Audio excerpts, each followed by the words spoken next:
Hi guys, thank you so very much for being back here for another episode on Let's Talk About It. I am Janelle. Welcome back if you're an oldie and welcome if you are a newbie. So let's go ahead and get right into today's sticky note. Today we're talking about to heal a wound, you need to stop touching it. I want you to think about this. You can go back in time and revisit all the times where people did you wrong and be angry all over again, or you can forgive them, not worry about it anymore, and use this as fuel to prove them wrong and also prove yourself wrong. We're going to talk about that a little bit more, but I want to share this example or this story with you.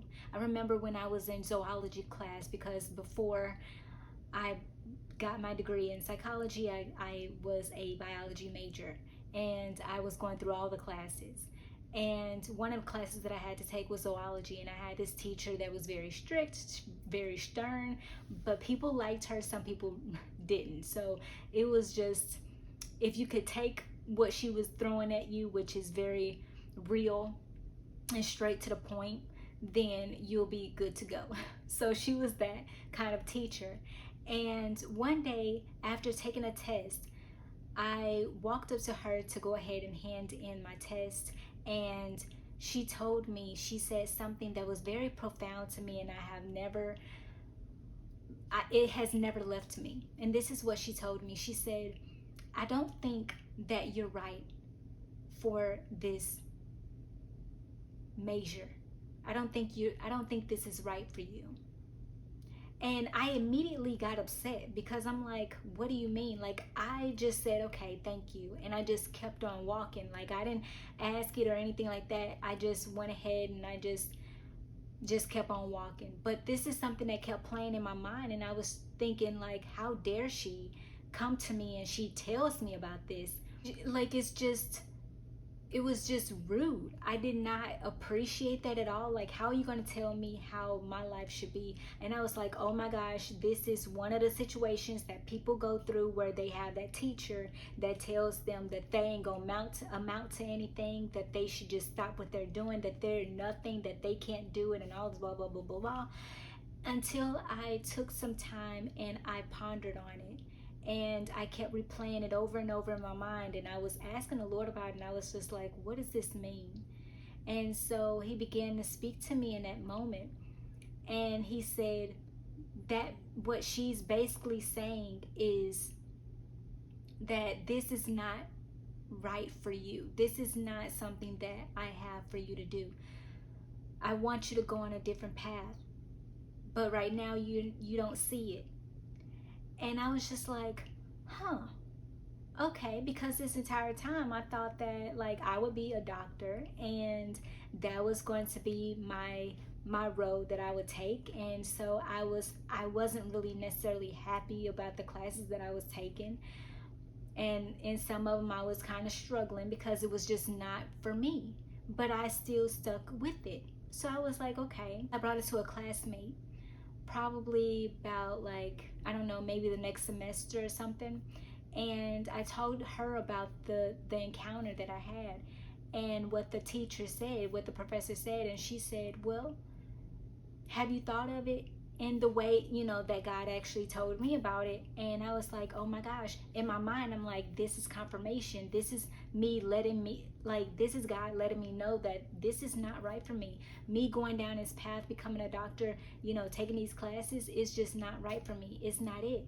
And so, because my heart wasn't in it anymore, I was just there. I was just showing up, and I was just there. My mind was not in it. My heart was not in it. I was trying to, like, force myself to take these courses and force myself to get good grades on a test, but I was just not there. And so I was like, okay, this is the time where I need to start thinking about what else I want to do and what degree I want to get before graduation comes. And so I wanted to talk to you guys about that. That's why I say a lot of times when we prove ourselves wrong, it's because we've allowed what others say to us get under our skin. And I thank the Lord that I I just let it go because I understood what she was actually saying. Now, she didn't say it in the best way, but I understood what she was saying. And so that's why it stays with me to this day, because I understood how powerful her words were, that she was actually standing there and telling me something that Christ was trying to tell me this entire time. But I was just not listening. I wasn't understanding. I wasn't understanding the reason why I wasn't, doing good. Like, I started to go off course in my courses. And when I had that encounter, it sobered me up to let me know that I needed to do something different. I needed to do something different in my life. That's me, right? And that's how I took it. But what if you are different? What if you are going through something where someone did say something hurtful to you? Maybe it was a professor or a family member or a friend, someone that you really confide in, someone who you have interactions with on a daily basis. What is it that has hurt you? Because you do remember it, even if you have to bring it up to the forefront of your mind. It's something that still haunts you, to the point where you look at something that you want to do, that you want to try your hand at and get more acquainted with, but you step away from it because of what someone has told you about it. Maybe they are wrong, and so now is your opportunity to prove them wrong. I am giving you permission to prove them wrong. More so, prove yourself wrong, because you feel as though you cannot do it. But here is the opportunity that you can. It is possible. All you have to do is just go ahead and do it. Attempt it. So I want you to look at this in your own way and see how it's making you feel. What emotions are coming up at this moment? How can you get through them? Allow the emotions to come, to feel those emotions, because what you've done is you have pushed it to the side for so long. But when you do that, you throw away the opportunity for you to grow through it, because those emotions are making you feel something and also hindering you from moving forward in the way that you need to give yourself another chance and another opportunity to prove them wrong. If it's somebody who has done something wrong in your life, has told you something different than what you know to be so true in your heart and what you want to do, prove them wrong and do it. Make it happen. In my case, it was wonderful. I was able to prove myself wrong. I had someone that was actually that I didn't even know was really looking out for me. I was able to prove myself wrong in knowing what I am able to bring to the table, that I don't necessarily need to go the route of being a doctor to make a lot of money. I don't have to go the route of being a doctor and feeling like I'm helping people. That's not the only way that I have access to being able to help somebody. That's my end goal. Like, that's what I was always talking about. Like, when people ask me, why do you want to become a doctor? Why do you want to do this? Why do you want to do that? Because I want to help people. It wasn't because I wanted to deliver babies because it's cool. No, because I wanted to help people. I want to help people in their situation, but I didn't realize that there were other opportunities for me to be able to do that, just in a different way. And so that's why I'm here today. But I want you guys to look at your situation, because I know that all of your situations are completely different from mine. But I want you to be able to look at your situation face to face and be able to see and understand what it is that that person actually said to you that hurt you, that made you feel bad, that made you feel like you want to just give up in what you were going through. And that has hindered you to be able to move forward in your life, where you said, that's okay, I'll go ahead and do something else. I'll go ahead and turn this way, go this direction instead of going the actual direction in which you need to go. And I want you to take that as fuel, and I want you to prove yourself wrong, and I want you to be able to prove them wrong, that you can do it, that it is possible. Get out of your own way, because God is still with you through it all. To all of you who have wounds, I want you to look at your wounds, whether they're fresh or they've been there for a while. Look at it as a reminder of what happened, but don't let it define you. Just because you had a setback doesn't mean you can't have a comeback. There's no time like the present to do what God has called you to do. I want to go ahead and bring to you 1 Timothy chapter 4, verse 12 through 13.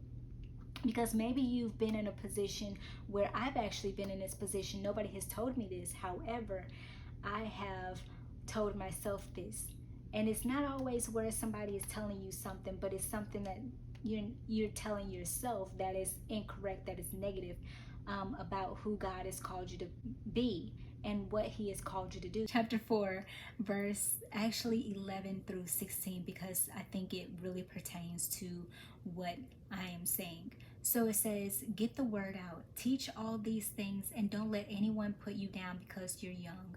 Teach believers with your life, by word, by demeanor, by love, by faith, by integrity. Stay at your post reading scripture, giving counsel, teaching, and that special gift of ministry you were given when the leaders of the church laid hands on you and prayed. Keep that dusted off and in use. Cultivate these things. Immerse yourself in them. The people will all see you mature right before their eyes. Keep a firm grasp on both your character and your teaching. Don't be diverted. Just keep at it. Both you and those who hear you will experience salvation. So I say all that to let you know that it does not matter if you are old. It doesn't matter if you are young. People will hear you, because there is something that God has given you. Whatever your gift may be, he has given it specifically to you. So he will place people in your life for you to be able to receive, for them to be able to receive what it is he is wanting to share with them, and it's going to come through you. I know when I first started my being an e-group leader for my Bible study group, before I was an e-group leader, I thought, really at this time, I did not have any issues with me wanting to, any negative thoughts of me, feeling as though I would be too young, because I think I am the youngest in my group. But at this time, I was thinking, okay, well, I'm just going to do this because God has blessed me with this opportunity. He has led me to do this, to lead an e-group. And so that's exactly what I'm going to do. And he also have given me already the people who he wants me to lead, who he wants me to help and be a part of their lives as they are a part of mine. And so I did not think twice about it. I went ahead, I prayed about it, and I did it.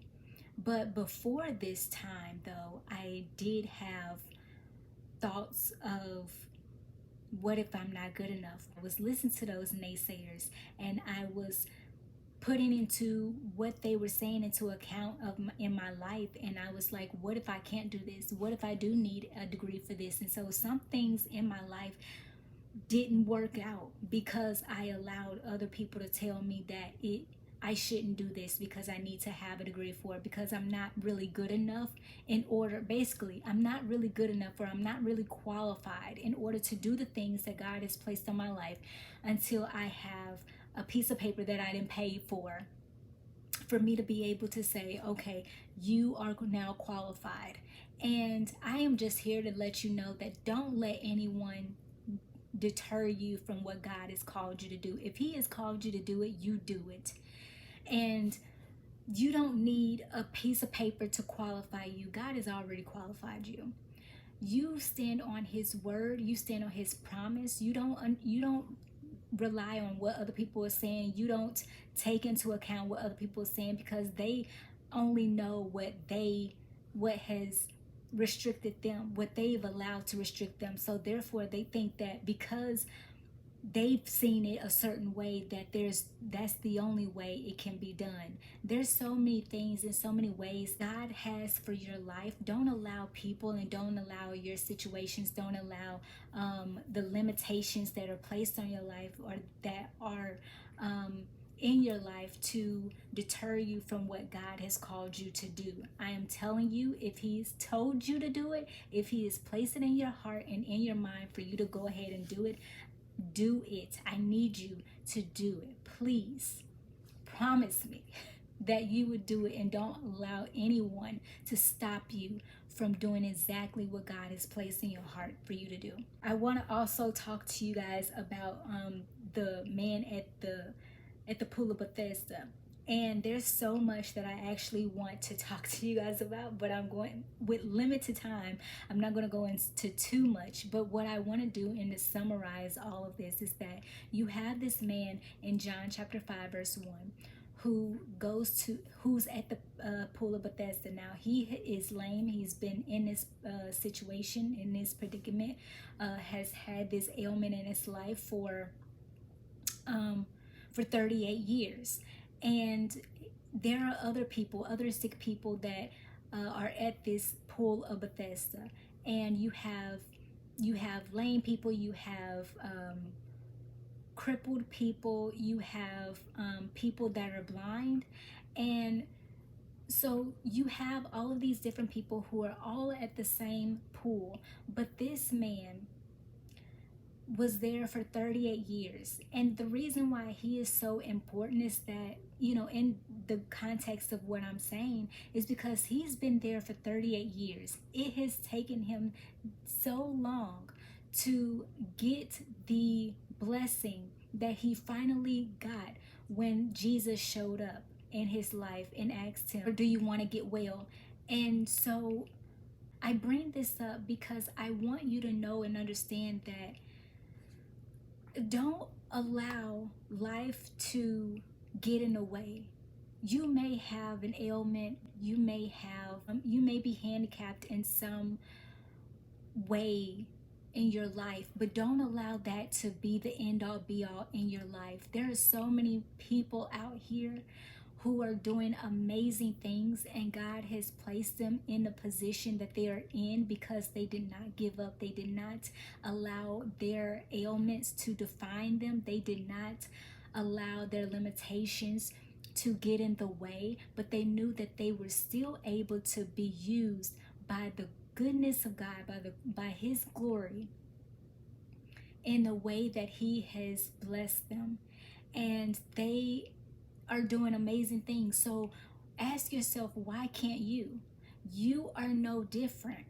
You can and you will do amazing things, but you have to believe in yourself and knowing that it is possible. You have to believe in yourself, knowing that you have to get out of that mindset. And that's one thing that I think that this man was so deterred from, because you have all of these people at a pool. Now, if you guys remember what a pool looks like, it's not like a huge body of water. You have all of these people who are at the same pool, and they think that there's an angel that comes down and that blesses the water, and the first person that is able to get into the water is the one that is healed for that day. And then they basically have to wait until the next day in order for the angel to come back down and to heal to bless the water, and for them to do it again. And I don't know, honestly, because it does not specify in the Bible. I don't know if it's only once a year that the angel would come down, that they said the angel would come down, or if it would be every single day that the angel would come down and bless the water. But only one person would go into that water one time. One person. You have all of these people, but only one person will go down into that water and get healed. So that lets me know that the frame of mind that these people were in, that, my question comes immediately is like, why was it only one person that made it? Why was it only one person that decided that, okay, if I'm the first person, then I can go ahead and think that after that first person has made it into the water is no longer pure. The water is no longer blessed. Who said that? That's something that they have made up. That tells me that, that's something that was in their mind, and I believe somebody told another person and somebody told another person, and it's just like the telephone communication hotline that, transferred to another person, making them believe that this was the only, like, that was the only time, that was the only opportunity. Once one person got it, then it's no, is not available for anybody else, when there could have been tons of people that could have gone at one time and got healed, but people didn't believe that. And so people had this frame of mind that it's not going to work out for me unless I am the first to get there. Think of that frame of mind, that if you're not the first, then you're the last. If you're not the first, then you can't do anything. That it's not possible, that your hopes and your dreams are gone. And that is further from the truth. Don't ever think that your hopes and your dreams are gone or wasted away because you are not the first person to do it, or you are too old to do it, or you're too young to do it. There, look, okay. I don't know if you guys know about Masterclass, where they have all of these celebrities and different people, artists and people of all walks of nature, who have been able to master portion of business that they are in, right? And so they were talking about Martha Stewart. Martha Stewart was on there. You can actually do this masterclass. You can be a part of it. You can listen to it, and I think it's only like $10 a month. But anyway, Martha Stewart is a part of this masterclass, and so she go ahead and she talks about it. And I didn't see the whole thing. I just saw this in a preview. But what she said is that I started my business at 50 years old, and I just want you to just receive that right now. Okay, she started her business at 50. And so if you are young and you think that you cannot start your business because you are too old now, that is further from the truth. If you believe that you are older, if you are older and believe that you are too old and you should have started when you were younger on your business, that is further from the truth. You can make anything possible. You can do anything that you put your mind to. And as long as you believe and you have trust in the Lord, you have faith in Him that He will supply your needs and He will help you direct your steps, and you know that you still have a gift while you still are on this earth, breathing the air that you're breathing each and every day, you still have an opportunity to do the best thing for your life. Do what makes you happy. There is no limitations to what you can do when you have God on your side. There is nothing that you cannot accomplish. So you have this pool that is not too big, and you have this man who feels like everybody else that only one person is able to get into the pool, so therefore I can't do it. And once that opportunity is gone, then you're waiting for the next opportunity to present itself. Well, I feel like this man tried every single time to try to get himself closer and closer, because he had an ailment. So he was handicapped. He wasn't able to get to the pool or get to the area where the water comes up on the shore, in order, or up on in that area, in order for him to be able to get healed. So he was obviously further away, and no one obviously helped him. And he inched along, but he never made it on his own. And I feel like at some point in his life, in his 38 years of being that way, at some point in his life while he was at that pool, he gave up. He felt defeated. He felt depleted. He began to have negative thoughts and thinking that I'm just going to be like this for the rest of my life. I won't be able to get to the pool and be healed. I really do feel like he just gave up on himself because of what other people were saying, the rumors that went around. And then you have to also think about, like, at that time, you have, like, say for instance, it was every single day that it happened. Okay, well, if it was every single day, you have to cancel out the Sabbath day, which is on a Sunday. You have to cancel that day out because nobody was doing anything on that day. Therefore, for him to try to get healed, he couldn't have done that on the Sabbath. Or if you want to think about, it happening once a year. Well, if that day falls on a Sunday, then you gotta wait a whole nother year for it to happen. So, I mean, he's at odds in this case. But it's by the grace of God and by the goodness of God. Jesus came by and he asked this man, do you want to be well? And so I want to share with you what the man said. In verse 7, the man said, Sir, I have no man to put me into the pool when the water is stirred up. While I am coming, another steps down before me. Jesus said to him, Rise, take up your bed and walk. And immediately the man was made well, took up his bed and walked. I want you to listen to this. The man said, Sir, I have no man to put me into the pool when the water is stirred up. But while I am coming, another steps down before me. He wanted to get well, but because he was so depleted, his mindset was like, I have nobody to take me to the pool. I have nobody to take me there to make sure that I get healed, because every time that I try to get there, every time that I attempt to get there, somebody always gets there ahead of me. He's still in this negative mindset. He's still in this mindset thinking that there's only one person. One, there's only one person that can get healed at a time. Two, he feels so depleted and so defeated that he feels like he is just going to be there for the rest of his life. So he's just like, Sir, this is my condition. This is what I'm going through.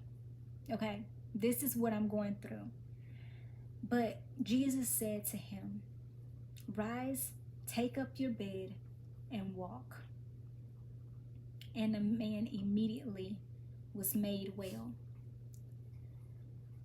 This also tells me something, is that his encounter with Jesus Christ at that moment, he didn't no longer need to go to the pool to attempt another time to go to the pool and try to get well. He was already encountering water, the living water. There was no reason that he needed to go to the pool anymore. Why go to the pool if you have living water right next to you that can wash away your sins, that can wash away your pain, that can wash away your defeat, that can wash away your hurt, that can wash away your ailments, that has kept you in captivity for so long? He no longer needed to go to the water when he had the living water right next to him. And that's the beauty of it. That's the beauty of this story, that he no longer needed to go to a pool when the pool of water, when the living water came to him. He no longer had to try to inch himself along to that pool when the water came straight to him. Isn't that beautiful? I hope and pray that you guys receive this message and know that you don't have to wait on anyone to qualify you. God has already qualified you. This is your time to go use the gifts that he has given you and to do what he has told you to do. You already have everything that you need. As Jesus told his disciples, you are the equipment. You don't need any equipment. You are the equipment.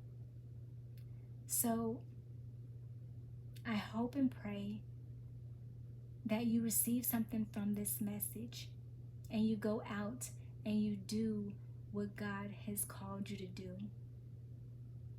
And I'll talk to you guys soon.